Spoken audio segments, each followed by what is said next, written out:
Ну вот сегодня ребята у нас тоже первый раз приехали на Безлимит. Вот такой вот у них уловчик. Сейчас поделятся своими впечатлениями. Ну давай, Хорошо. впечатление рассказывай. Ну что, впечатления приятные, хорошие, настроение хорошее, рыбка ловилась. Ловилась на все, но больше на резину, с мальком. Да, знакомство с водоемом состоялось.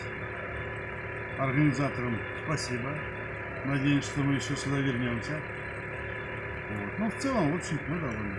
Да, мы довольны. Все, приезжайте. Всего Спасибо. доброго.